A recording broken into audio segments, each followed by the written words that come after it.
Listen up, people. We have a big favor to ask, and we promise it won't take up too much of your time. You know, our show is supported by some fantastic sponsors, right? Well, we'd love to hear your feedback. Head to ESPNpodcaststudy.com and fill out a short, anonymous survey. That's it. We swear, again, that's ESPNpodcaststudy.com. This is the best of the Dan Le Batard Show with the Stugotz podcast.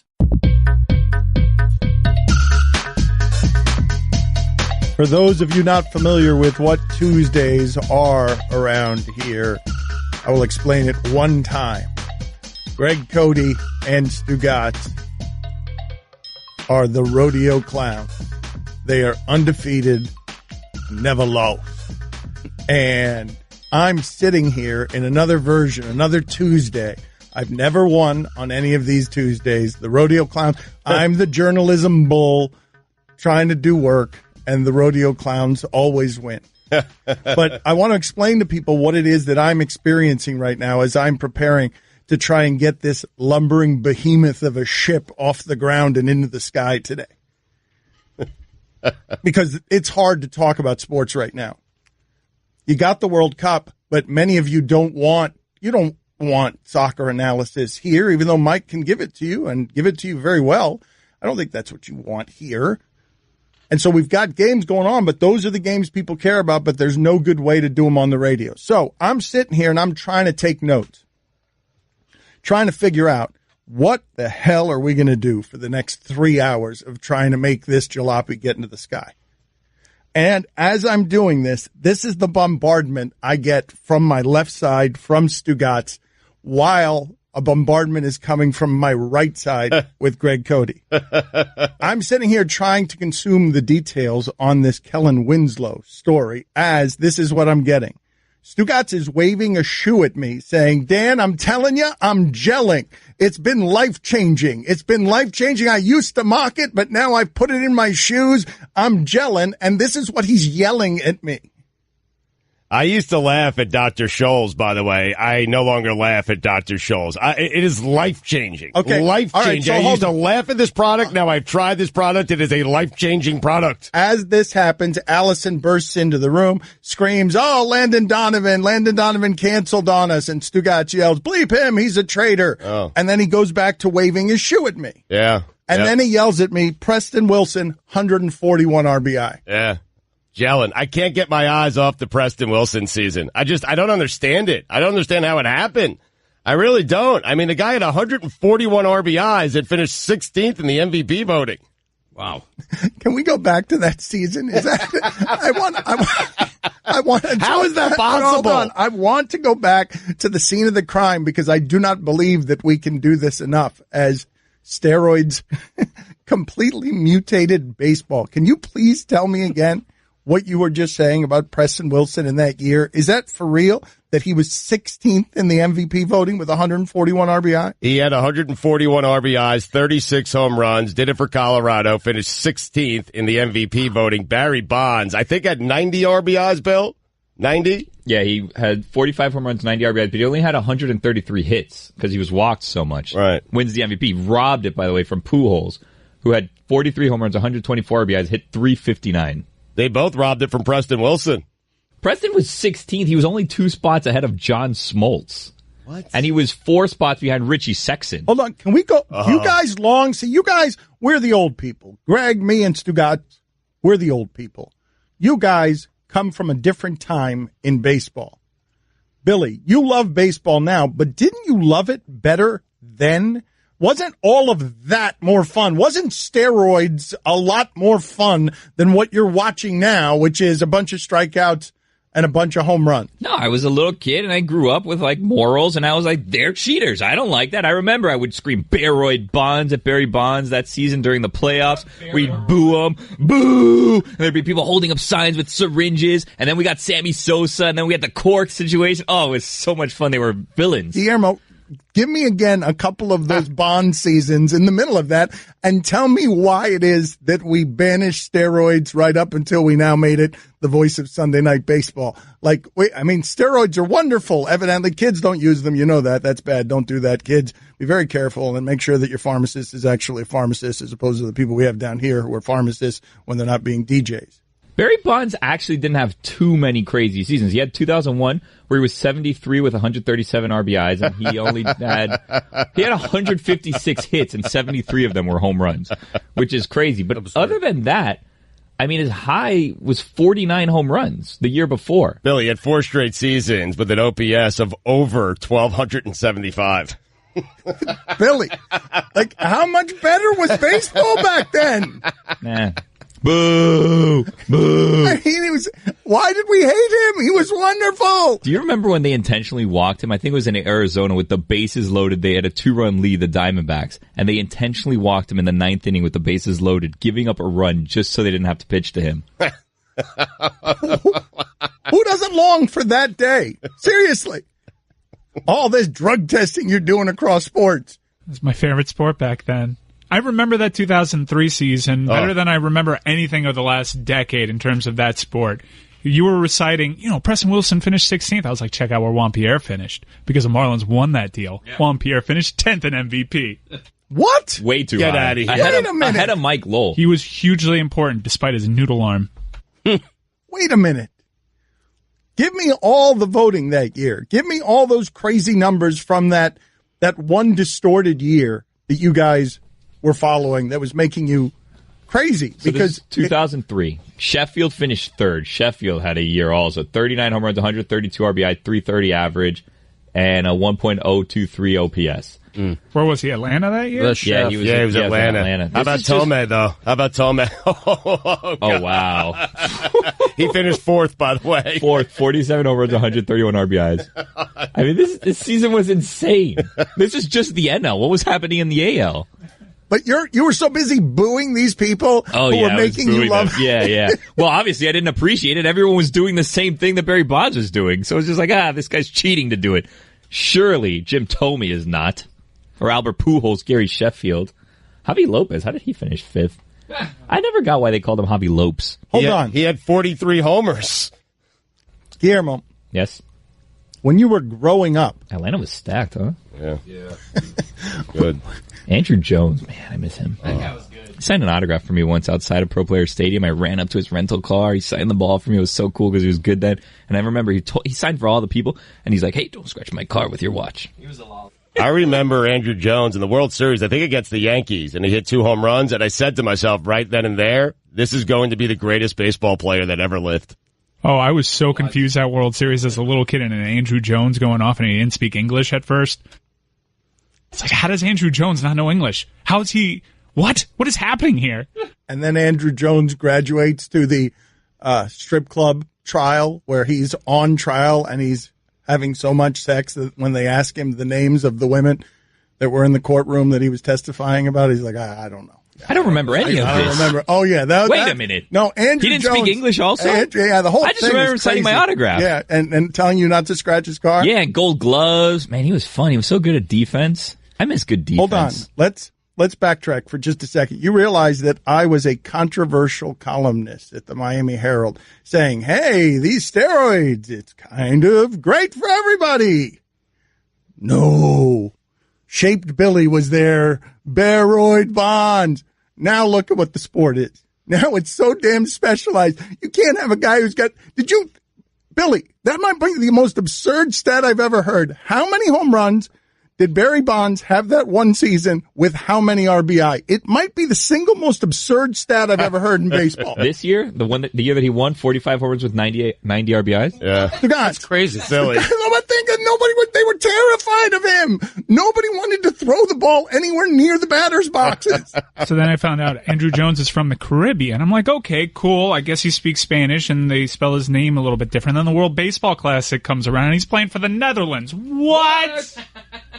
Dan Le Batard. Chris, give me other examples of your father being self-involved in your childhood. You had me thinking earlier of things he does with my wife. My wife has been going over there for years, having dinner at his house, and he's cooking, and she hates mushrooms, and yet still every Sunday there are mushrooms involved with this dinner. And he's like, she doesn't like mushrooms?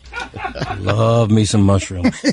Stugotz. Christopher's wife, who I love, is a little finicky in the culinary area, and so it's tough to keep track of exactly what she doesn't mushrooms like. seem pretty Anything simple. besides mushrooms, though? Mushrooms seem pretty it? simple. I'm going to know that for the remainder of my life. Well, I'm a big shrimp fan. I love me some shrimp. She's allergic to shellfish. So she says. She just doesn't like my shrimp. This is the Dan Le Batard Show with the Stugotz on ESPN Radio. I can't do the show with this much going on around me. Stugotz is whipping his feet at me, yelling that he's gelling and that it's been life-changing. And in the middle of it, Greg Cote is talking to me about Iceland, being amazed by Icelandic games here that have been amazing to him. Mike may or may not know this. In Iceland, the TV rating for their first match, 99.6%. Yeah, 99.6% of the population that was watching a television in Iceland was watching Iceland versus Argentina. That's impossible to get that television rating anywhere. If Brazil was in the championship match, it would not be 99%. Okay, but as he's doing this, Stugotz, Mike, is telling me the whole time, I'm getting this from Cote on my right, just a furnace blast of, I want to talk Icelandic soccer. Mm-hmm. And it's just, the breath smells like coffee and it's very aggressive. Beautiful. You guys remember Jim Edmonds? He was somehow the greatest white athlete of his time while looking like a dad. Yeah, I didn't get that because he looked like a dad. So how was he making these diving catches? Because every dad I knew couldn't do anything. Couldn't even run. All the commentators would sort of shade him because they knew Jim Edmonds would hold up to make catches look a little bit more spectacular. But God bless him. Yeah. Stugotz and I were talking during all of this. Good-looking man. He is a good-looking man. And he was just yelling about slinging munis again, Mike. And he was saying, hey, we got Maury locked in for next week. And I'm like, Maury? Murray! I'm like, we got Murray next week? He's like, no, Daryl Morey, the Rockets general manager. Murray! But now I got Murray on the brain, and he's got Morey on the brain, and he starts talking, he starts yelling about how, I knew to cold call when slinging munis, I knew to call a Murray! And I could be chummy with him, but then Stugotz was just yelling. There are certain names I knew to avoid allergic because it's the plague. I'm not going to get any money here. Yep, Jimmy is one of those names. If I saw Jimmy in the phone book, I'm never calling it Jimmy. I just skip right over the Jimmys in the phone book because here's what happens with a Jimmy. A, he's got no time for you. He's not buying anything from you. And what happens at the end of the call, you're buying stuff from Jimmy. That's what happens. All of a sudden, you're buying stuff from Jimmy. So I just skipped over Jimmy's, and I would find more Murrays, Mortys, and Abrahams. Murray! Wait a minute. Abraham. You go after an Abraham? Yeah. Listen, if it was in the phone book as Abe, I would not go after him. But Abraham, I'm going after an Abraham. Yep. All right, definitely Morty. So anyways, I just want you to know. So I got Cote over here with Iceland, and I got Stugotz over here gelling and doing that and shouting at me that Barry Bonds once had a season where he had 73 homers and 137 RBI. 73 homer and 137 RBI. If you said to me a guy hit 73 homers, guess how many RBIs he had? I would say like 175.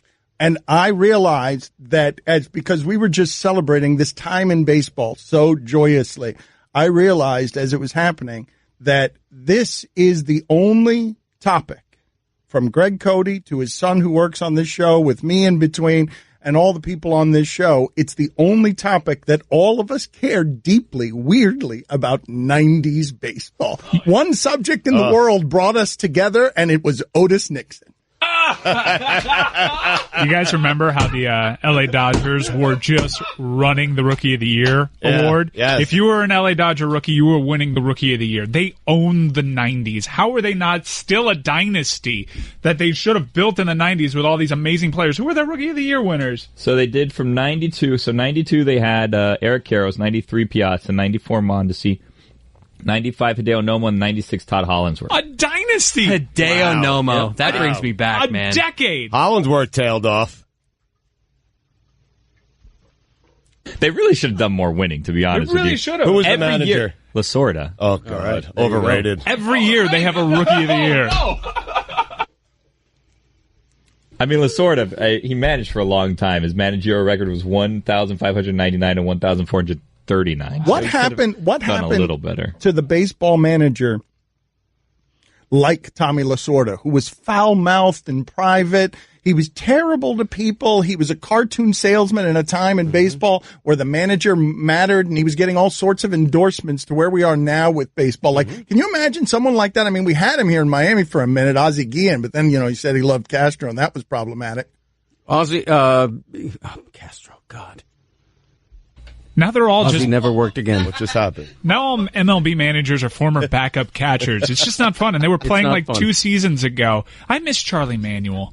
I miss Earl Weaver. Earl Weaver. Did you just short circuit? What just happened to you? What just happened? My mind cast back 5 years to when that whole Ozzie Guillen mess was happening, and it was a ridiculous situation because his praise of Ozzie Guillen, quote unquote, was not really direct praise, but it was sort of construed The as praise such. of Fidel Castro? Yeah. What did I say? No, I'm fine. I mean, we are listening to the ramblings of the infirm, like Right. clearly. Castro convertibles. Anybody remember that ad? What?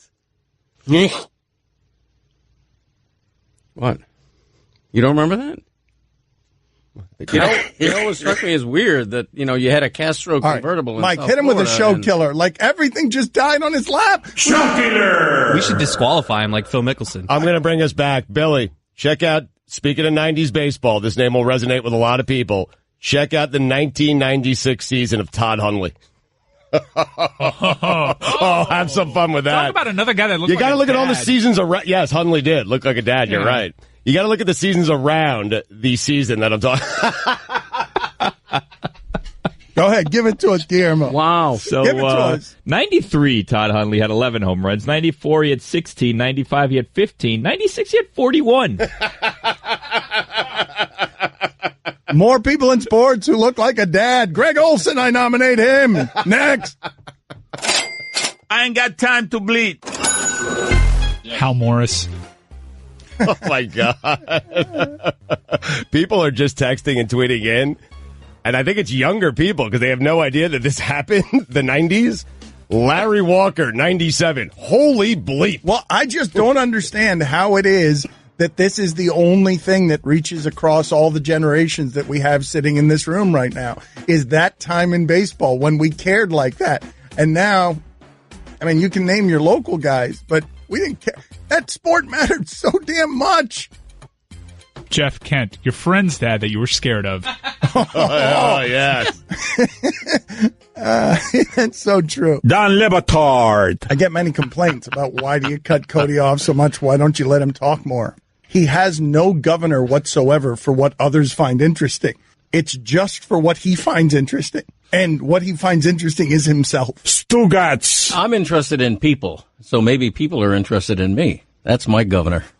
This is the Don Batard Show with the Stugotz on ESPN Radio. I'm struggling today because I don't know where to go conversationally. I want to go badly toward guys in sports who look like a dad, which is that entire Braves staff from the 90s. But I also love that we have stumbled upon what I believe to be the sacred common ground where all of us, no matter creeds, religions, all of us gather to slap each other on the shoulder about sports. I don't think there's another one other than 90s baseball. I don't know why it is, but I'm saying that this connects to the audience. What we are getting inundated with by text is just a whole lot of people nostalgic in a way that's unreasonable about Jay Buhner.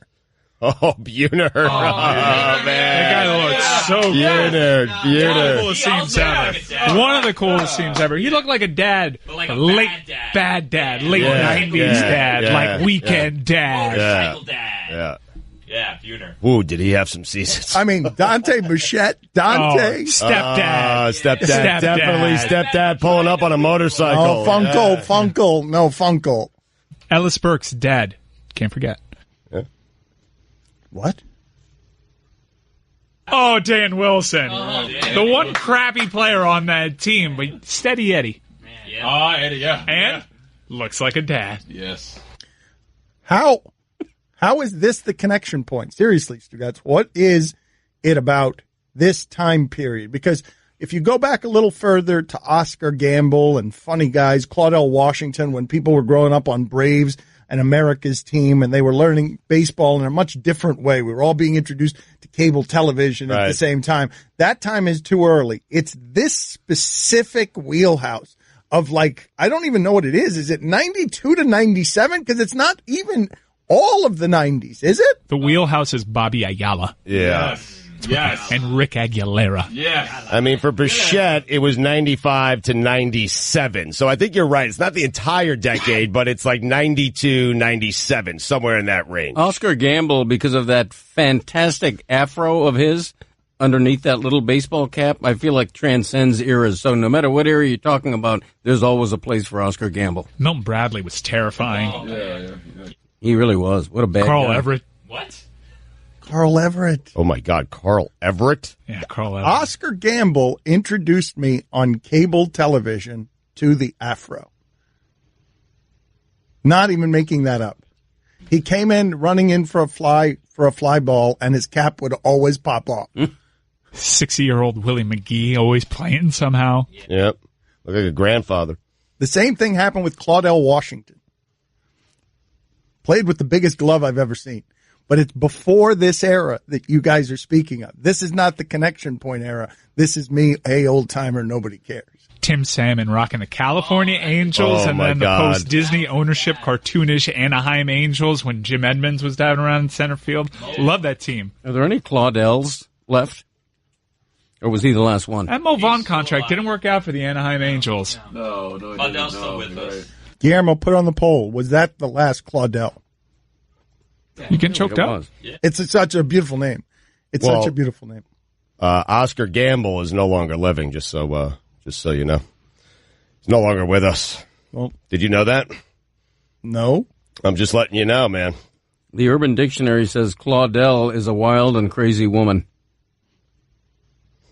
Wow. Is that with an E at the end? No, Claudell. I think Claudel spelled it with an E at the end. If I'm Not Claudell mistaken. Washington. You guys remember the Jim Edmonds trade from Anaheim to St. Louis? You know what they got back? Tell me. Ken Bottenfield Get and out Adam of here. Kennedy. Get out of And here. that was a win-win because Adam Kennedy was a pro for a long time, and I think Bottenfield actually started an All-Star game as a huge surprise to everybody. Bottenfield looked like a dad. Peak Claudel namings was in 1940. There were 16 babies named Claudel per million in 1940, and then we've dropped off some slowly. 44, there was a little bit of an uptick again, 11 per million, and then a low was 1951, only 2 babies per million named Claudel. Then we went back up, 56, 8 per million. Then we went down a little bit. 1976, we got up to 10 per million. Wow. And now we're kind of at a steady 2 babies named Claudel per million since 1987. You guys remember when the Brewers came from the AL to the NL, and because of regional television, you finally got introduced to dad-looking Jeff Cirillo. Oh, Jeff. Great. Mike, you are right about those Angel teams. Those were really good teams. How did they not win more? It's absurd. Garrett Anderson, Jim Edmonds, and Tim Salmon with Eddie Murray as a DH. Still playing that? Eddie Murray? And dad. Well, how about this? Bartolo Colon actually pitched to Eddie Murray. And Bartolo Colon has a secret family. 2 dads. Bartolo Colon, 2 dads. Wow. I guess it's not a secret anymore. Yeah. No, it's not. No. Cal Eldred. Oh, Troy Percival. Oh, boy. Oh, man. This is exciting. Huh? How about Troy Glaus? Oh, get out of here. You get out of here. Was Tony Womack on those teams? Oh, Tony Womack. Good for 45, 50 bags a season, right? Yeah. Remember how shocking it was when Baerga shaved? Oh, I know where I was. Those Indians teams should have won a lot more. The 90s Indians, oh my God. Look at Manny, Baerga, Kenny Lofton was on that team. Those teams were stacked. Tomey. Earl Hershiser. Big Sexy was on those teams too? Big Sexy? Richie Sexton? I don't think Sexton was on those teams. He didn't I feel come like he through may have that been system. on those teams. Remember the year Greg Vaughn had? He was being tracked on the newspaper with Sammy Whoa, Sosa and Mark McGwire. Whoa. Sexton was a bat off the bench there, Bill. Wow. Yeah. What about They should have Burnitz? won a lot more. What about Jeremy Burnitz? You remember Jeremy Burnitz? Oh, pornographic hacks. Porn hack Jeremy Burnitz? Yes. Those Brewers teams, too. They should have been a lot better. Guillermo, put it on the poll. Were you terrified of Troy Percival? Put that on the poll. Also, did you know Bartolo Colon had a secret family, reportedly? Rob Nen. Oh, Name spelled backwards the same way as it is palindrome. Dad-looking Rob Nen. Rob Nen. What happened? What happened, Guillermo? Just you scream palindrome. That's right, because Dad is also a palindrome. It's a wonderful way to end the segment. Boom. Nailed the dismount. I ain't got time to bleed.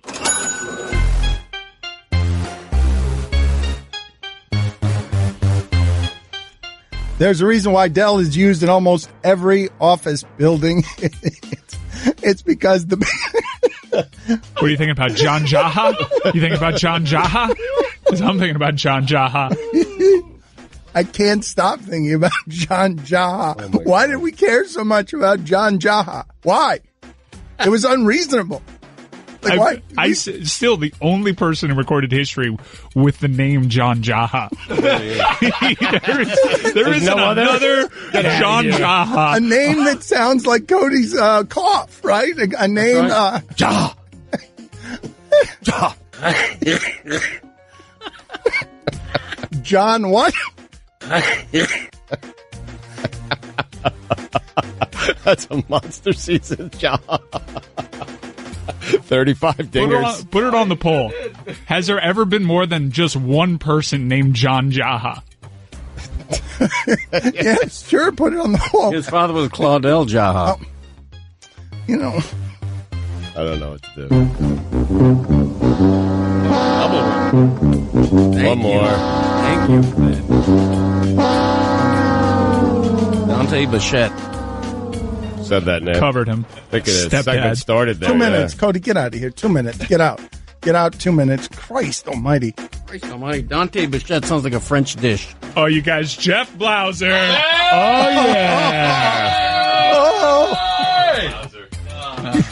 Mark Lemke. Mark Lemke. You can't say Blauser without Lemke. You can't say Blauser without Lemke. It's Laurel and Hardy. Put Blauser that in and the poll. Lemke. Can you say Blauser without saying Lemke? Mickey Morandini. Oh! Chris Sabo? Oh, the goggles. The goggles. The goggles. You want to talk about great teams that never won? That the Orioles team, let me tell you. Catch more of the Dan Le Batard Show with the Stugotz, 10 to 1 Eastern on ESPN Radio and ESPN News. Next, you're holding up the line, ma'am. What did you say? You're next in line for the water slide, ma'am. Feet forward and enjoy the ride. Okay, dearie, this does look fun. Whee! You melted me. I've melted. The Wicked Witch of the West on a water slide? Surprising. What's not surprising? How much you could save by switching to Geico. See what you've done. Oh! Geico. 15 minutes could save you 15% or more. Dan Le Batard, America's fastest growing sports show. Stugotz. Because when you start from zero and you have one viewer, you're growing fast. This is the Dan Le Batard Show with the Stugotz on ESPN Radio. All right, forgive me because the show has moved a little fast today and has gotten out of control. So, without trying to alienate any of you, just understand that we have declared and discovered that 90s baseball, for some reason, is a connection point that we have from grandfather to father to sons to daughters. It's a connection point. We don't know why it is, but it's there. And so this person from a different era who doesn't know what the hell we're talking about writes in, I have no idea what show you all are doing. None. No idea who half the people you are bringing up are. But I'm in tears because I'm imagining all of these people are my dad, even though I imagine they all look like either James Vanderbeek or Zach Morris. which is exactly what's happening here. Blauser, Lemke, that's the double play combination right there. Blauser to Lemke. That's the double play combo of the 90s. Is Zach Morris to Vanderbeek. That's, yes, in the movie, that's what it is. But also, I don't know the game that we're playing exactly. Yeah. Well, we're playing many games at one time, it feels like. We're playing the game where Art Howe turns in his lineup card, and it says Scott Pose, Jay Bell, Chuck Carr, Ron Gant, Rob Nen, Pat Rapp, Steve Sachs. Okay? And they're playing a team, and I don't know who's managing this team, and I need to round this one out, but I know that team's got Glenn Allen Hill, Heathcliff Slocum, and Mark Rizalanek. Rondell White's on that team, too. Yeah. No. I don't think you saw what we were doing. Wait a minute. Is Art Howe the manager? Art Howe's the manager of the other team. We need a manager for this team. We need a manager for the team with Glenn Allen Hill, Heathcliff Slocum, and Mark Rizalanek. Wow. Okay. Well, the pitching coach, can I round out the staff on the other staff? Yes, absolutely. Tom House. Okay. Excellent. Writing that one down. Okay, good. You remember Tom House? You guys remember Tom House? Tom House, pitching guru from the 90s. Right on. Tom House being, But we're coming up empty here on manager for Grudzelanek's team. yeah, Glenn Allen Hill and Anybody? Slocum. Must round this out. There was a player named Cote Veal, but I'm not sure if he was from the 90s. I got to check that out. Cote Veal. All right, 2 minutes. Hang on. Mike, hang on. Get out of here. I mean, If he's from the 90s. Jim Riggleman. What? Oh, that's a good manager for that. What? Is Jim Riggleman the... Wait a minute. I'm just putting it out there. I'm just putting it out there. He could be a bench coach if we find a better one. You know what? I can't believe that the other manager of the other team isn't Bob Cox because we called him Bobby. We insisted on calling a grown man leader Bobby instead of Bob. Otherwise, the manager of the other team would be Bob Cox with Tom House as the pitching coach. Turns out Cote Veal played from 58 to 63. Get out of here. I threw you out of here a second ago. 2 minutes because you're playing a different game, looking up 2-syllable players on Wikipedia. That's 2 minutes in the box. I think I got it, guys. Buck Showalter. Yeah, better than Riggleman. Riggleman can be his bench coach. Okay. Showalter is still out there prowling and growling. He's looked the same for 30 years. He really has. Showalter. Got that? How was that possible? How many other survivors? Because all these Matheny come latelys, they're all beautiful and stuff. How many of the guys are grizzled that go back to the time that Showalter skippered a team across the decade? I think the key... Sturdy. You have to deliver it the way you are. It's great. Sturdy captain of the ship. Over the decades, over the storms, I'm still trotting out my Orioles pitching staff with a 5.0 ERA, and I am losing to the Yankees and the Red Sox still. I don't know why I made him a pirate. I think the key for Buck Showalter is looking 53 when you're 38. Who's still out there? And then looking 38 when you're 53, right? Ron Gardenhire's been around for a while, man. We always go young people with vampires, but Buck Showalter may be a vampire that just got bit late in life. Wait a minute. Gardenhire's... Gardy. No, but Gardy is super sneaky, Stugotz, because Gardenhire comes in through the 90s player door of Gaetti and Herbeck through the early 90s door and then graduates to becoming a manager. He crosses all the decades as both leader and player. Lifer. Mike Lieberthal is on this team. Oh yes, he is. Let me see when he started managing.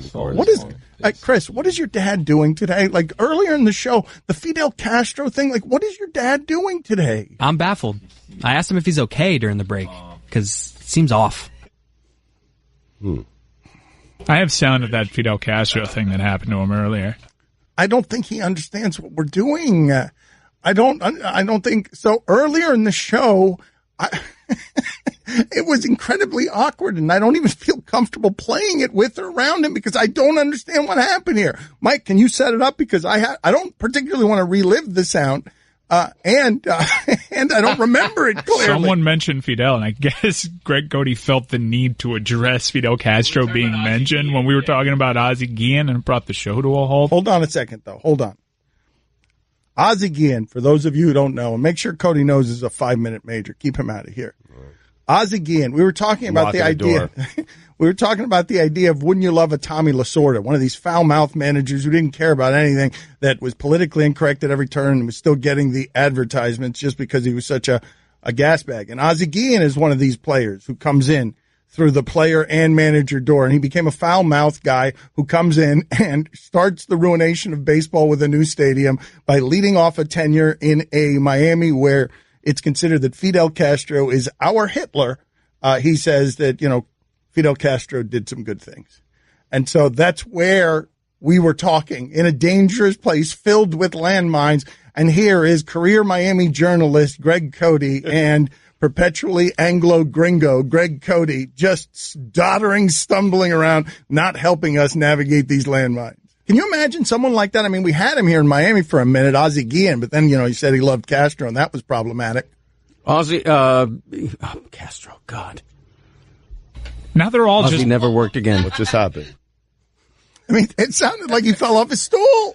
Like, what? I don't understand. Guys, I still can't shake my Calibrethol being mentioned. I'm so jazzed up about it. I did add John Cangelosi and Jim Eisenreich, though. Yeah. Oh, Jimmy. Deserving. Cangelosi. Marquise Grissom. You're bad at this game. Join your dad. I don't get this game. Wow, he just threw you in the penalty box. Join your father, Chris. You deserve each other. Which game are we on? Well, we're rounding out the Cruz Atlantic, Heathcliff Slocum, Glen Allen Hill team, skippered by Buck Showalter. It just rolls off the tongue.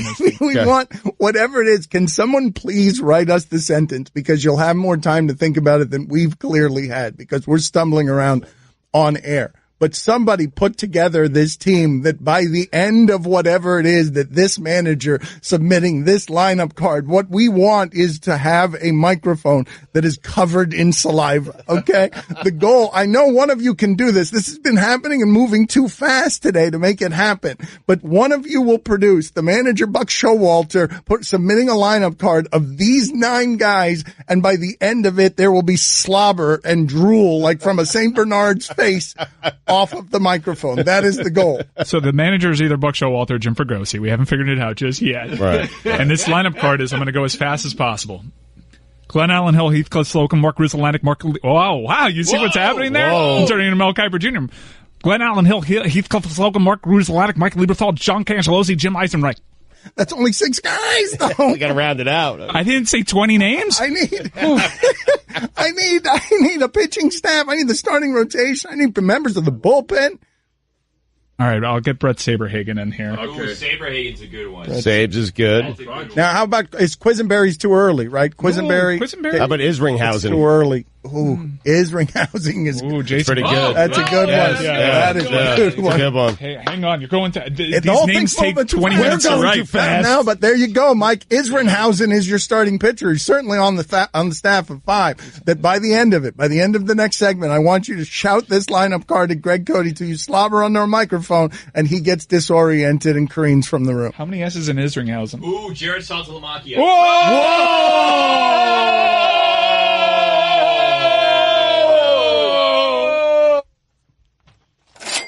I ain't got time to bleed. 2000s, though. Doesn't count. Doesn't count. Good one, though. Good effort. We thought we had a buzzer beater. Went to the replay. Oh. VAR denied it. Don Le Batard. Robert Goulet, man. Just a handsome devil. Now that's a French name. Stugotz. Cote is a French name. You look up, if there were phone books anymore, if you look up a Montreal phone book, my surname would be like Smith or Jones in the Midwest. I mean, Cote is such a common name. I make a reservation at Moish's under the name Cote, and it's like gold. You know, the heady play. They knit a red carpet just for me and my party to walk in because I'm a Cote in Montreal. You know, it's a marvelous thing. It's magical. This is the Don Le Batard Show with the Stugotz on ESPN Radio. If you don't know our program, I don't mean to alienate anybody, but we're deep in it right now.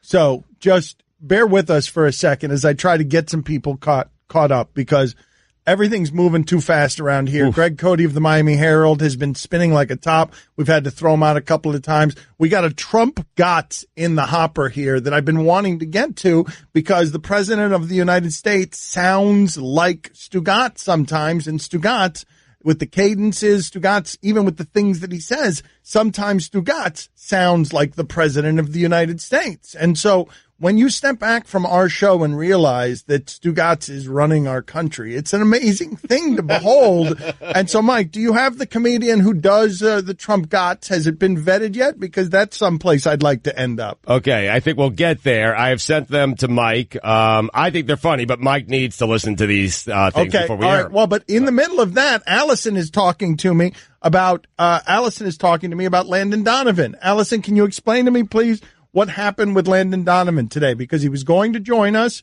and now he's not going to join us. He was in the middle of the controversy. It would have been nice to have him in the middle of the crazy news cycle, and he bailed on us. What happened?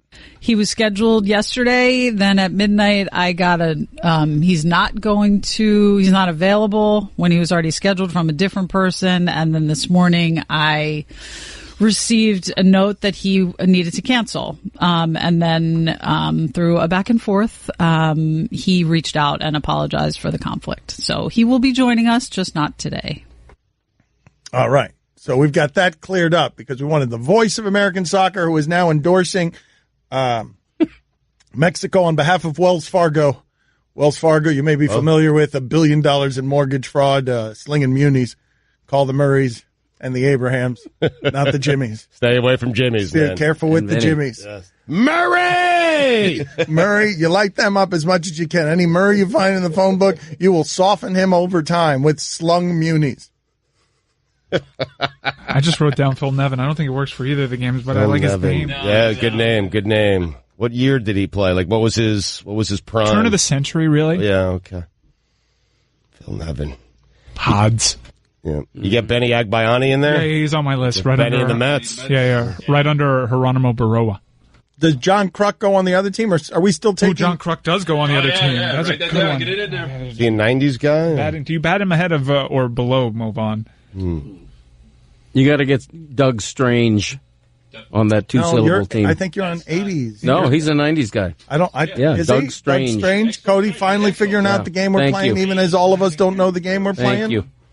I don't know. I don't remember Doug Strange. You have Terry Pendleton yet? Yeah. I have Terry Pendleton, and right under that I have Mickey Tettleton. How are they not related? It felt like Tettleton hit 50 every season. Hold on. Camp Pendleton. Hold on a second. Mike, you realize with Tettleton, you realize you could do a We Didn't Start the Fire. Once upon a time, 10 years ago, we did this weirdly, I think, with Buccaneers. But we do any sort of pirates because we were obsessed with. I know, pirates. Mike, but do you realize if we were to do just this game of whatever, the wonderful song that would be found in Tettleton and Pendleton? Because hold on a second, people, we're going in the Wayback Machine here. I think we need more names, though. Okay, we do need more names. Kingman. No, but it's going to take work. No, Kingman is too early. 70s. That's 70s. William Van Landingham. Yes. Nice. Yes. See, like a rich guy. somebody is going to break off a freestyle foe. Somebody's going to do it. Dan Le Batard. There's fascination in power rankings. In fact, I'm coming out with a power ranking for power rankings, which ESPN's NFL power ranking right now is debuting at number 3rd on my list. Right. So it's a good power ranking. Stugotz. Who's 2 and 1 on that list? Well, this is where his story falls apart. No, because it's a it's a non-ESPN entity, so we don't want to air it on this How'd he play? airtime. This is the Dan Le Batard Show with the Stugotz on ESPN Radio. Mike, I don't know if this guy is too regional to qualify, too local, but did Geronimo Baroa make your list? Geronimo Baroa is on there. He made the list. Wow. Okay. I think of him more locally. Todd Van Poppel. Yeah. But before we go more down this path, please, because I just want to slow this down for the audience. We've got Trump-Gotz ready, lined up in one form. I think we're ready to go on Trump-Gotz. We are not ready to go on Trump-Gotz. As you know, with these things, they require a lot of vetting. They are dangerous. We are playing with political fire with a Trump impersonator who sounds a lot like Stugotz. So we will get that sound to you as soon as it's clear. There's one that's solid, but it goes for close to 2 minutes, and one of them that didn't make the cut. So I want to get my editing on this one and see if I can cut it down. Okay, and we'll get back to the Geronimo Baroa game in a second. But Guillermo last night, Marlins and Giants. Guillermo has taken up a cause here, a crusade, and I continue to get mocked about this crusade by powerful baseball people who say, look at America's mighty radio show there. Look at how many all-star votes you guys get. You are more roar than reach, Le Batard show. Your Lewis Brinson campaign is a failure. It's a laughing stock. You got the power of your show behind a campaign and nada. So we're right now, everyone's laughing at us, Guillermo. You know that. Well, something's up with those votes. I'm looking into that. Don't worry about that. But I'll tell you this. The movement has spread, Dan. I was just going through my mentions from last night. 2 different signs at the stadium in San Francisco. 2 different groups of people taking Brinson All-Star signs. Go to allstargame.com if you want to send Lewis Brinson to the All-Star game, by the way. And Harper and Markakis, as we've been saying the whole time, are 1 and 2, and they're running away with it. So if you want, you can put them on there, too. And just as an aside, I'd like to say this. You guys who are voting seriously for this All-Star game, not that Lewis Brinson's vote is not serious, JT Realmuto should be an All-Star. He's the best catcher in the National League, and it's a joke that he's not in the top 5. But that's another thing. That's a campaign for another day. Oh, he was so good last night, Dan. You want to tell you what he did, or you want to say it? Hold on a second. No. I want you to say it, but Mike, I wanted to ask you if today's Markakis is yesterday's Tettleton. Markakis has been playing long enough that I think he makes his team. No. Yeah. Get out of here. Turn of the century. Markakis has been playing for 20 years, hasn't he? I don't know. It feels like it. Yeah. So, last night. Delano to Shields. Ooh. Excellent. Bill Pulsifer. Danny Tartabull. Oh. Danny Tartabull. Danny Tartabull, yeah. Pulsifer. Yeah, I know, Roy. I know Pulsifer. I know. Bill Pulsifer's on there. Yep. So is Ron Karkovice. Oh, Karkovice. Yeah, Cement-footed Ron Karkovice. Yeah, and Candy Maldonado. Mm-hmm. Jose Vizcaíno. Woo. Ooh, nice. We love dancing on this common ground. Now, I like to call it a burial ground for where great sports radio used to be. But gosh, is it fun on this one common ground across all our generations where we can huddle up and shout Geronimo Baroa and all of us can feel good about it. Poland, Senegal, 0-0. Yeah, so it kind of feels like we're on the precipice of a goal, though. Field goal in the hopper. When? Here we go. Here we go. Senegal. Oh, go. Oh. Mike, the problem is we need 2 goals. I mean, and one from each team. We only need 1. Still the first half. Don't panic. Is Will Clark on that other team? He better be. Ooh, good chance there. Oh, wow. Almost an own goal. Careful with the play-by-play. Yeah, Greg, we got all sorts of copy issues. You can react to something on like a 10-second delay and just say, oh, this thing happened. Hey, soccer thing happened. That's your World Cup day. My bad. Did anyone in the history of baseball look better with the eye black than Will Clark? I think it enhanced him, tremendously. That's a good take. Yeah. That's a good question. Yeah. Hold on a second. Let's examine this. I remember Brian Jordan. Oh, Brian Jordan was playing football and baseball, and he was doing. But wait a minute, this is a different game because Brian Jordan, is he a dad? Is Brian Jordan? No, not as dad as Ellis Burks' dad. Ellis Burks is totally dad. Totally. Yeah, Eddie Murray also. Eddie Murray was a dad. Eddie Murray was definitely a dad. Older dad that. I feel like Eddie Harold Murray. Baines is a dad. Oh, wait a minute. Baines. No, wait a minute. Come on now. Harold Baines is a dad, but Eddie Murray is his granddaddy. Yes. Yes, thank you. Yes. Thank you, Roy. Yes. That's right. Eddie Murray is the young granddad. Had him very young. Yeah. He had Harold Baines very young. Yes. Don't forget his cousin Gerald Williams. Oh! Eddie Murray has young, cool grandpa written all over him. Great grandpa is Claudel Jones. Yes. I said Paul Osmark already. I'm going crazy. All right, let's do this. What is the lineup card that is being submitted by whom to get slobber all over the microphone? You say I've gotten in your way. I've played defense against your ability to shine on today's show. Okay, we're going to do this. Okay, this is a lineup card. Do we have the other one? Do we have the... Yeah, the other one's a lot easier to do. Okay, you want to do that one first just to show that the degree of difficulty on this game that we don't know what we're playing? Well, I mean, this is a lineup card handed in by Art Howe. And it says, Scott Poach, Jay Bell, Chuck Carr, Ron Gant, Rob Nen, Pat Rapp, Steve Sachs, Tom House, Mo Vaughn. Woo! Okay. It's an odd lineup, though. You got pitchers hitting. It doesn't... I don't know why. Okay. Okay, and this is a lineup card being handed in by Buck Showalter. Oh, boy. Whew. Glenn Allen Hill, Bill Pulsifer, Heathcliff Slocum, Terry Pendleton, Mickey Tettleton, Mark Rusalanek, Danny Tortable, Mike Lieberthal, Ken Caminetti, Jose Vizcaino, John Cangelosi, Todd Van Poppel, Andy Van Slyke, Jim Eisenreich, Candy Maldonado, Brett Saberhagen, Geronimo Baroa, Jason Isringhausen, Delano DeShields, Mickey Moore, and Deanie Paul Osamacher, Mike Mordecai, Benny Agbayani, Doug Mankiewicz, Kim Bottenfield, Ron Cockervice, Pat Lesesh. That's good.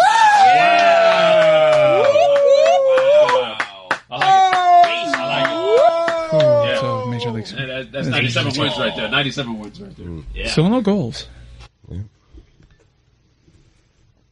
I'm lightheaded. That was amazing. I'm going to go get water. Yes, I think we should. All right, everybody, we need to cool off for a second. Everybody's lightheaded. We're going to careen into an alley and try not to develop an addiction as a show. Does Lenny Harris look like a dad? Cash more of the Dan Le Batard Show with the Stugotz, 10 to 1 Eastern on ESPN Radio and ESPN News. Dan Le Batard. Dr. Phil was a middle linebacker for Tulsa. That's not true. Come on, please. Please tell me that can't be true. Guillermo, say it is. Guillermo, put it on the poll. Did you know that Dr. Phil was a middle linebacker for Tulsa? Stugotz. What are you doing? You're offsides.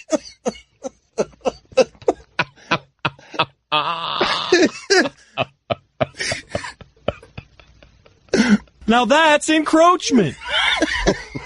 Are there any other football terms? This is the Dan Le Batard Show with the Stugotz on ESPN Radio. All right, before we get to Greg Cote's Back in My Day, and also, this has been a nightmare today. I don't know if the rest of you have felt it, but every damn segment, Greg Cote is not doing his job and wandering into the other studio to talk about this barbershop quartet thing that he wants to do, and now I think has done over the reluctant protests of people, including his son, who might be able to go to Human Resources because you guys didn't seem to want to do this. And now Cote is telling me during every break, he's like, hey, that barbershop quartet thing I did, it was really good. Well, it was our first rehearsal, so there was a little rust in the room. But, we're going to get together for an hour every other night in my garage. We're going to hone the thing. We're going to come up with full uniforms, and we'll probably be ready to go on tour, I would say, in the fall. Guillermo, help me, okay? Because I'm beginning to get annoyed by his behavior today and just his general nonsense. So you're going to Bill? I mean, yeah, I'm in on this. I mean, our biggest problem right now is we don't have a name yet. And we talked about maybe Greg and the Show Killers, but that didn't catch. So we're looking for a name for our barbershop quartet. Yeah, help us out, listeners. So anyways, he's got this cockamamie idea that It'd be great if we could play that on the air. That should be rejected by all. But, Mike, what have you gotten cleared on Trump? Trump sounds like Gotts. Gotts sounds like Trump. The president of the United States is Stugotzian in cadence in the way that he says things. Thanks for clarifying. Delivering things in a certain tone. So these are actual words Stugotz spoke on the show, spoken by a Donald Trump impersonator. It was the lacrosse fest or something. Quite frankly, they don't deserve for me to remember their name. I'm going to spend every single day burying this tournament. I'm serious until someone calls me and apologizes, because what happened in the semifinal game was egregious. We're in the top division. We go 4-0 in the most difficult division. We beat Mass Elites, which is the best program in Massachusetts. We beat them by a goal. We win the next game, one of the top travel teams in New Jersey. We beat them by a goal. We get to the semifinals, and because it's a New Jersey tournament, and they are so entitled about their lacrosse up there in New Jersey and Long Island, get over yourselves, the referee decided, I am not allowing a little team from Florida to win our tournament. So he gift-wrapped the entire game to the New Jersey team we played in the semifinals. They lost. They got crushed in the finals 8-2, which I'm very happy about, because I'm telling you, that program and that coach, you're next after I'm done with this tournament. I'm coming after you. Now those are Stugotz's actual words. He spoke them not but Monday after a weekend of lacrosse, and there's more. The referee, who's 5 minutes late, and the other referee, who's 10 minutes late, both from New Jersey, they decided. I told our coaches we can't win this game. We're not going to win this game. I haven't said that in 7 years. Why did I say it? The referees would not allow us to win that game. And so I am telling you, Jim, the referee, who I will have your last name by the end of the show, I am telling you that I am going to bury you for the remainder of time until you call me and call my team, admit what you did, and apologize to my team. That's it. Period. C-O-B. Wow. Time now for Greg Cote's Back in My Day. And now, it is time to take a trip down memory lane. Here's your guy, Greg Cote, with Back in My Day. Bathroom time! Oh, those cherished moments when the door clicks shut and suddenly it's just you, alone on the Ring of Honor, luxuriating in the most intimately personal time of your day. Of your life, really. Bathroom time is something we can do as often as we like and at no extra charge. Inside those compact walls, we spiritually commune with the Maker by celebrating the bodily functions he gifted us. Bathroom time is the globe's one great common denominator, the numbers 1 and 2 sufficient to link the world. Rich and poor share this room. Heads of state and supermodels to hobos, you and me. It's all that we have in common. That at some point soon we'll all be alone in the can, drawers at our ankles, pinching a loaf. Back in my day, bathroom time was a quiet celebration, an almost holy time of solitude and reflection, where we might tackle the meaning of life, or at least reconnoiter our own life. That changed. The communion of the commode has been usurped by the smartphone from which we are powerless to untether. You wouldn't be caught on your phone in church or during dinner, so why on earth would you desecrate the sanctum of the toilet, that most sacred of rooms where your day's most intimate business is done? Make the bathroom a no-phone zone, as I have done, and watch the whole new world open when you remember what it was like to be alone with your thoughts. Recently, for example, I noticed that Charmin has come out with a scalloped edge tissue paper, the curvy tear line replacing the traditional straight edge. I made a mental note that extraordinary and extraordinary sound nearly alike, but with polar opposite meanings. I'll snap open a newspaper, classic accoutrement to the John. Better yet, I'll read whatever's available. Did you know that my Crest toothpaste has only 0.24% active ingredients, yet claims to make me feel fresh up to 7 times longer? That's fantastic. If it had even 1% active ingredients, I'd feel fresh roughly 30 times longer. Folks, ditch the smartphone and get back to you time in that most essential of rooms. Feel a kinship with the world as you flush and reach for the spray, and understand that somewhere Warren Buffett and Rihanna are doing the same thing, though likely in different rooms. I'm Greg Cote, and that's how it was back in my day. That so badly needed an editor. It so badly at the end needed. There was an aside that didn't have anything to do with anything. What's that? Which one? Just talking about toothpaste or whatever the hell. I was reading. Doing. I read labels in the bathroom. You don't do that? No, I've done it. Yeah, of course. Mm-hmm. I'm just saying that what you did there in the middle needed a little tweak. It could be right. You could be right. Scallop edge, huh? Yeah. Have you noticed that? No. Yeah, it's revolutionary. Something different. Don Batard. Who are the just generic names that they're going to put in a Marlins uniform and tell us to eat opening day? Rojas. Who's this Smith? Oh, Caleb Smith. You know what the C in Caleb stands for, right? K's. Stugotz. How is that possible? It's a good one. You know, Dan, K's are strikeouts, right? Yeah. It's a good one. Caleb Smith, K's. Dr. K. That reminds me of my favorite cereal, Special C. Ooh. Hey. I mean, come on. I started the whole thing. And I finished it. Very upset. This is the Dan Batard Show with the Stugotz on ESPN Radio. I do not have any earthly idea how I'm supposed to talk about this Kellen Winslow story, the details of which you could read the reports on TMZ and elsewhere. The details are horrifying and don't have a precedent within the world of sports in anything that we've covered. Darren Sharper had an issue with becoming a serial rapist that we all discovered as it went through the jury system.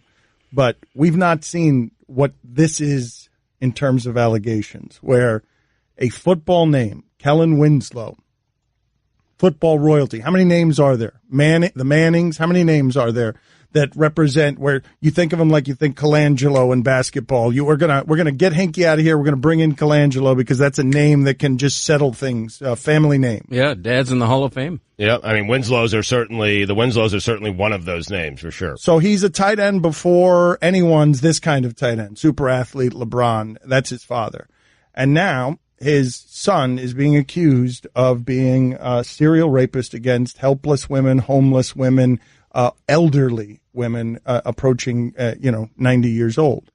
And I just don't know if this stuff is true, how in God's name you can get around to trying to explain that to the people who have loved and supported you all your life. Like, how the hell do you explain what kind of mind state you have to be in?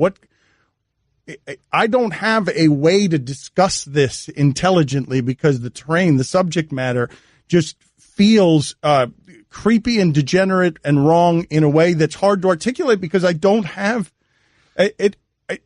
It's not merely as bad as rape, serial rapist Darren Sharper. It's that he's also doing this preying on the oldest of women. Like, how do you discuss these allegations intelligently? You're asking the wrong person. I mean, there's no way to. There's such heinous crimes he's been charged with, and it just reminds you that there has to be something in his wires crossed in his brain. I mean, I'm not saying he's mentally ill.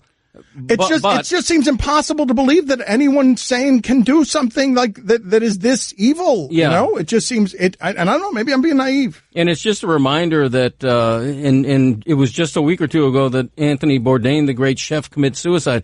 It's another reminder that, being rich and being famous do not insulate you from demons. I mean, but we don't know that it's mental illness yet. We don't. No, but I just don't know what the hell it is what I'm saying. I don't know how to classify. I feel it's reckless to classify it as that, but it's reckless to classify it as anything because what realm of understanding?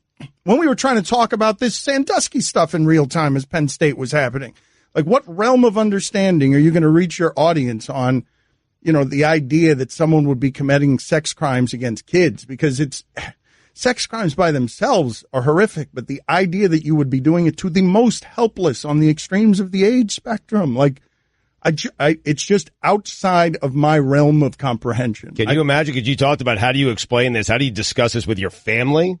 Can you imagine how the family is experiencing this? What I'm saying, this is the thing that I was asking you, okay? Now, there are real victims here. And Kellen Winslow Jr. is not one of them if these allegations are true, okay? But I'm curious how that goes over. If you feel like you've known somebody all your life, because Kellen Winslow Sr. must know that he must feel like he knows his son. He went through that recruiting process with his son. He was a part of his son's life throughout all of that. He was very hands-on with the career of his son who was carrying on that tight end legacy. And now these crimes come across your doorstep, not just about a person you thought you knew, but about your son.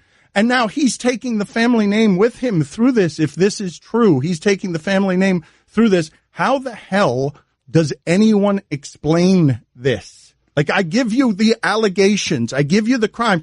And never mind all the theories that you've heard about, rape not being about sex, being about power. I'm talking about these specific details, that he's a serial rapist and he's preying on the most extreme helpless in motorhomes. Like these, how do you explain that to your father?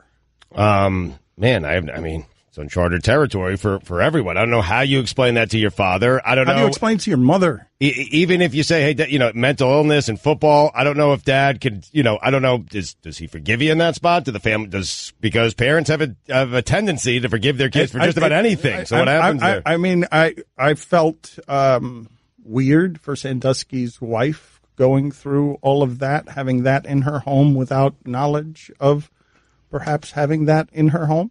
You just mentioned mental illness in football. I don't think, whatever the explanation is, and the defense might be to deny and maintain innocence or explain away with mental illness. Mental illness in football, keep football out of this equation. There's plenty of deviant behavior out there by people that don't have head collisions. This will probably be explained to his family, if the allegations are true, with some sort of mental illness, which is hard enough in itself to understand. Can you explain to me, Mike, how this is being discussed or covered by the network, how ESPN is handling this story? Because this story is, the details on this story are so foul as you can't put them in front of people enough. But as we saw with Aaron Hernandez and all those grisly details, there's only so much that you can cover something once you've passed the basic facts of what you know, which are flimsy, right? Because it's still an allegation. How is the network covering this story? Because you're talking about a royal family in football accused of a heinous crime that transcends whether your sports fandom. And if you're just paying attention in America to the things going on with men and power, you're going to have a situation like this where this gets consumed beyond the sports pages, beyond the sports realm. The coverage that I've seen of it is very matter-of-fact, reporting of facts, and people don't really take a segment to devote to it because it's hard to understand. It's hard to discuss. Never mind, the subject matter is hard to actually process. I feel bad for Kellen Winslow Sr., who spends his whole career, his whole life building a good name, literally a good name, and then the day before Father's Day gets the news that his son has not only been arrested, but for this. I know, but that's the male perspective. Like, there's so many real victims here. I don't get me wrong. I know. No, but Greg feels bad for the victims. I get that. I'm not aware saying who the victims I'm not are. saying you're not But I allowed- understand that. Like, imagine reading that your son or your daughter had done something like that. I'm not blaming him for running it through the father prism. I'm just saying that we don't have a lot of voices right here, right now, running it through the woman's prism. Like, that's not, like, it's fine. You could feel for Winslow's father, and you could also feel for his mother. Like, anyone who cares about that dude who who were betrayed by these particular details, you would understand why it is that we'd arrive here. Oh, he's probably trying to piece stuff together, too, trying to identify. Lord knows there are now things in Kellen Winslow's past, incidents with the law that might make a bit more sense when pieced together with these newest allegations that, as a father, you're probably thinking, where did I fail? He's probably beating himself up. I do wonder about the mental state of the Winslows, of the family, of caring about someone, because now you get into a place, and this is just crazy to consider the depths, the profundity of this, but you find yourself in a place where, can you forgive, if these crimes are true, can you possibly forgive someone you love? And then if you can forgive someone you love, you now have to worry about their safety in prison for the rest of their life.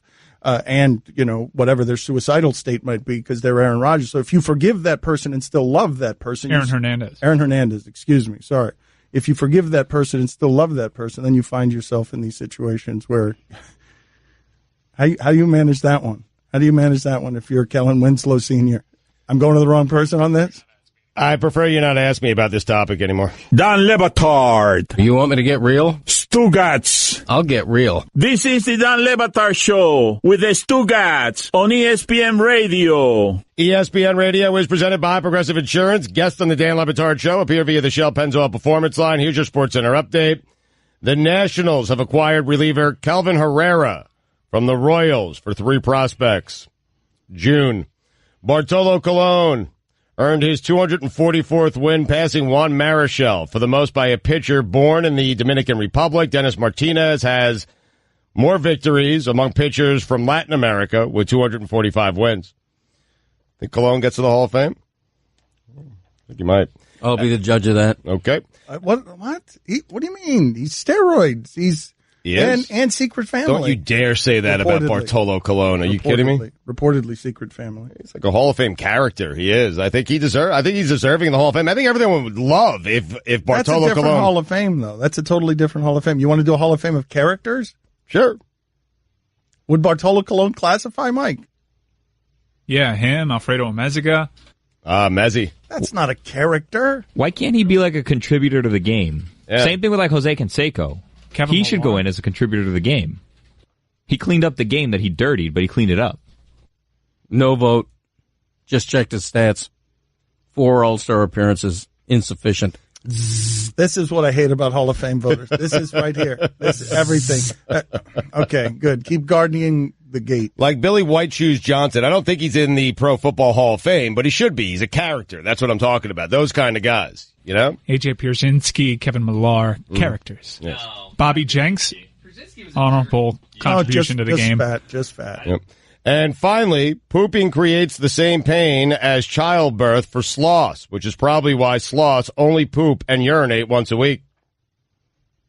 For all the latest headlines and information, tune in to the Sports Center on ESPN Radio all throughout the day. Now, you may be saying to yourself right now on ESPN Ooze, you may be saying to yourself, what just happened? Did those guys just have an uncomfortable conversation that involved Kellen Winslow, and then all of a sudden we got the highest-ranking woman in the ESPN Executive Bureau in the middle of our stuff to make sure that we don't do stupid stuff? But that's not what happened. What happened is, and we like to be transparent about this, this is the most powerful woman in the company, right? Pretty high? Yes, she is. And so we all got scared. We were having. Stop asking me questions. Well, man. This is the thing. This is what I do when I'm scared. I ask you questions. For 2.5 hours, we've been a rollicking magic carpet ride. And then what happens? It screeches to a halt at the Kellen Winslow story. And I just want to examine the leadership breach by me, by Mike, and by extension. I'm sorry, Marcia, to drag you into this, but by extent, the leadership breach. We were having so much fun for 2.5 hours, and then boom, we're doing the Kellen Winslow story. What the hell happened around here? Bartolo Colon, I will tell you, all-star in 3 different decades. I mean, if that's not a Hall of Famer, I don't know what is. 3 different decades. Go ahead. Give me the long list of guys who have done that. I'm waiting. I'm paying the maximum fine volunteering it here because I killed Aaron Rodgers last segment, and you guys let me get away with it because I was so rattled by Marcia Keegan. I'm going to pay the maximum fine, right? That's the maximum fine, $5 for killing Aaron Rodgers when he's not dead? No, $20. Was that a high? Wow. Really? It's a bigger fine? Yeah, it's a bigger fine. It's Remember when you killed Layden? Yeah. This particular one is $60. Wait a minute. I thought the biggest fine was $5. Cal Ripken Jr. Really? 3 decades. Alan Trammell. Nolan Ryan played 4 decades, only an all-star in 2 of those decades. How about that, right? Wouldn't Bartolo Colon be a compiler? Isn't he in that category? Yeah, he's in that category. Yeah, thank you. But characters, though. We're just talking characters. Sure. So I think it's a bit unfair to blame Marcia here. I mean, listen, the microphone goes on, and it's, you decide, you dictate what we talk about. When I say it's a leadership breach, I mean it's a complete one. It's all of us. It's a failure from the very highest points of the network. Eddie Murray, 3 decades. Yeah. I guess I didn't have to wait that long. Did we agree? Did we put up a poll finally that Eddie Murray looks like your Harold Baines' granddaddy? Did we do that, or did we not put that up yet? I'd like to update some polls. Can we do that? We can. Yeah, give me a second. At Batard Show is where you reach us on the polls. We got some absurd ones up there today. Carl Yastrzemski, boyhood hero, all-star in 3 decades. Yaz. Isn't Yaz the ultimate compiler? No, God, you blaspheme. What's the matter Wait a minute. with you? Guillermo, didn't we settle this the other day with Kirkshin and Bob Ryan? Is it... I thought that we threw Yaz at Bob Ryan, and Bob Ryan was okay. You were trying to rile up Bob Ryan, and you did successfully, but didn't he give you Yaz as a compiler? He did say that Yaz is a compiler. Oh, my God. Let me unfollow him on Twitter. Hold on a second. Let's call Bob Ryan right now, and let's have a real old man fight on the sports radio waves with. Let's call Bob Ryan right now, and you listen to Bob Ryan when Bob Ryan says that Yaz was a compiler. Tim Duncan. At Batard Show on Twitter is where you reach us. I am so confused. We are all over the place right now. I do have the polls available. It's Marcia's fault. I got to be honest. Okay. I got to be transparent about this. It's executives at ESPN actively playing defense against the good content of this show by merely arriving. It's a terrible frustration. Should Ripken have gone to 19 straight All-Star games? No, that's much. Get that's out a of bit here. much. Check the stats on this guy. Ripken was a little bit overrated, man. He was indeed. Oh, come on. No, Dan, he really was. I mean, take a night off. Selfish. Was it Chanho Park that just grooved that pitch to him in the All-Star game? Yeah, absolutely. Yep. You okay, Greg? What's going on with the cough, Greg? Greg, Greg. I could be dying here, and Greg, you're criticizing. I think we're past the could be points. The cough has been here for 3 weeks. You don't have a cough button. It's amateur radio of the highest order. Get me a cough button. You've gotten a bunch of prescriptions. No, I'm fine. You keep saying you're fine for weeks while coughing on the air every time you laugh. Now, you're a good sight better than you were when you made these noises. Gurgling up from your soul, from the depths of hell. I mean, 276 career hitter, 92 season, a complete joke. Kobe Bryant. Oh. Wait, what? 3 decades. Oh, I thought you were going compiler on Kobe Bryant. I mean, maybe. The shoe fits. I mean, when in Rome. I mean, how dare you guys blaspheme against... If it walks like a duck. What? Oh, Mike Ryan is feverishly calling Bob Ryan right now as we take ESPN into its digital future by having Bob Ryan and Greg Cote argue about whether or not Yaz was a compiler. It's the future of it's the future of radio and television, signed off by the highest powers at the network, sit in the middle of everything. I can't get over Ripken, man. Ripken's a compiler. All right. 788 career OPS. He had 4 years, over 100 RBIs. He played for 50. Bob Ryan, you are the gatekeeper on all things baseball. I don't believe Greg Cote deserves a Hall of Fame vote. He does things on the internet, and that's how he just looks up a couple numbers on the internet and he's the 4th most knowledgeable member of his family when it comes to baseball. And so we were telling him that you, the authority on these things, had said, agreed with Guillermo, even though Billy's an idiot, agreed with Guillermo that Yaz could be accused of being a bit of a compiler. And so I'd like for you and Greg Cote to discuss this, please. He is a bit of. I was marshaling my argument in advance there. He certainly is a achiever who accumulated his 3,400 plus hits and his 400 plus home runs over a very long period of time, 23 years, matter of fact. Debuted in 61 and had his last at bat in 83. The interesting thing about Yaz, and numerically, is that he hit 266 as a rookie and 266 as a 44-year-old. If I'm pretty certain of those numbers, check them out. Regardless, he belongs in the Hall of Fame. If to last for 23 years, and in the last of those 23 years, in the final week, and this is verifiable, in the final week of those 23 years, he was taking extra batting practice because he wanted to retire, having it said that they could still not throw a fastball by him, and they couldn't. Think about it. He's 44, and he was a viable player in the major leagues. And so, yes, he absolutely. Okay, this is terrible. This is terrible because I don't feel like you guys are arguing. And now you're going from saying, Bob, that he was indeed a compiler to saying he's also a Hall of Famer. Bob, you haven't. You can be both. Wait a minute. Hold it. No. We can't get. Part of his resume is that, but the fact is, I don't know how many Gold Gloves. Count them. 8, 9. Who knows? 8. Okay, Gold Gloves, and.